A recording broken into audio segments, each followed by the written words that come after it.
مجاہد بریلوی صاحب آپ کے تجزیے سے آغاز کرتی ہوں. سب سے پہلے تو یہ فرمائیے گا کہ یہ ایک چیز میں تو آپ سمجھتے ہیں نا کہ وزیر اعظم ویسے تو کہتے ہیں کہ اخبار پڑھنا چھوڑ دیں, ٹی وی دیکھنا بند کر دیں, لیکن ہم اچھی چیزیں بھی تو بتا رہے ہیں نا وزیر اعظم صاحب کے غیر ملکی دوروں پر اگر اخراجات اس ملک کے کم کیے ہیں.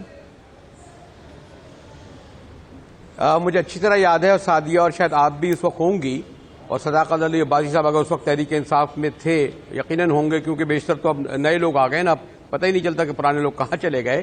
کہ 2011 کا خان صاحب کا مینار پاکستان کا جلسہ تھا, جسے جو دیکھا گیا تھا لاکھوں لوگ تو وہاں موجود تھے اور کروڑوں لوگوں نے دیکھا, اور وہ ایک لحاظ سے گیم چینجر پاکستان کی سیاست میں تھا. تو خان صاحب کو یہ یاد رکھنا چاہیے کہ یہ ٹیلی ویژن میں وہ جو 2011 سے لے کر اور 14 دھرنے تک, اول تو مجھے لگتا ہے یہ شاید کچھ کو ٹویسٹ کیا گیا ہے. خان صاحب ابھی تک نہ اتنے تکبر ہے, نہ اس طرح کی زبان پھسلی ہوگی, اس طرح کی بات انہیں نہ کہنی چاہیے نہ کہی ہوگی, لیکن اگر کہی ہے تو انہیں علم ہونا چاہیے کہ آج وہ اقتدار میں بیٹھے ہیں اسی لیے کہ 2011 سے پابندی کے باوجود, شریفوں اور زرداریوں کے باوجود جو ہے وہ ان کے دھرنے سے لے کر ان کو اقتدار تک پہنچانے میں سب سے اہم کردار یا تو اس یوتھ نے کیا, نوجوانوں نے جو لاکھوں کی تعداد میں موجود تھے, جیسے میں نے کہا کہ شاید سادی آپ بھی ہوں گی, یا پھر میڈیا نے. یہ لوگ نہیں تھے یہ جو آج ان کے ارد گرد بیٹھے ہوئے جو 50 فوج معاونین کی جو شریفوں اور زرداریوں کے ساتھ ہوتے تھے, یہ خسرو بختیار, یہ عمر ایوب, یہ فلاں نام بھی لینا نہیں چاہتا ان لوگوں کے, یعنی یہ تو تحریک انصاف ہے ہی نہیں جو تھی. تو ایک تو یہ کہ خان صاحب کو احتیاط کرنا چاہیے. میں کیا یہ بتاؤں کہ کراچی میں آ کر کتنے بار میرے پروگراموں میں بیٹھتے تھے, کون کون سی جگہ ہم نے کور میڈیا نے ان کو نہیں کرا جہاں کوئی جاتا نہیں تھا, ٹرائبل ایریا میں اور بلوچستان میں. اچھی بات نہیں ہے اپنے بارے میں بتانا, لیکن میرے خیال میں اول تو ان تک یہ بات پہنچتی بھی نہیں ہوگی. واقعی وہ ٹی وی نہیں دیکھتے اور واقعی ان کی سنتے بھی نہیں ہوں گے جو لوگ اگر ان کو ایڈوائزر وغیرہ ہے. بریلوی صاحب یہ یقین رکھیں میڈیا پہ جو بات ہوتی ہے اور نہیں جانتی, میں جو بات کرتا ہے وہ خان صاحب دعوے سے کہتا ہوں کہ وہ نہ سنتے ہیں, میں دعوے سے کہتا ہوں نہ سنتے ہیں نہ دیکھتے ہیں. بے نظیر کے بارے میں, شریف کے بارے میں ایک سنتا نہیں تھا, ایک دیکھتا نہیں تھا, دوسرا سمجھتا نہیں تھا. خان صاحب کے بارے میں نہیں سنتے ہیں نہ سمجھتے ہیں. مجھے ایسا لگ رہا ہے کہ اس بنی گالہ میں یا ایوان وزیر اعظم میں جانے کے بعد اب نہ وہ سنتے ہیں نہ سمجھتے ہیں. اور یہ بات افسوس سے کہہ رہا ہوں, مجھے خان صاحب سے اس لیے ہمدردی ہے کہ شریفوں زرداریوں کے مقابلے میں بجا طور پر وہ جو آپ نے کہا کہ انہوں نے نہ ان پہ کوئی کرپشن کے چارج ہیں, نہ یہ اس طرح لاکھوں کروڑوں روپے خرچ کرتے ہیں, قوم کے ضائع کرتے ہیں, ان پر ابھی تک کوئی. لیکن آپ نے جو عوام جو فیس کر رہی ہے اس کو بھی تو دیکھیے نا. خالی ایماندار آدمی, کمیٹڈ آدمی, خان صاحب کو ضرورت بھی نہیں ہے, پاپولر آدمی, شہرت ہے, وزیر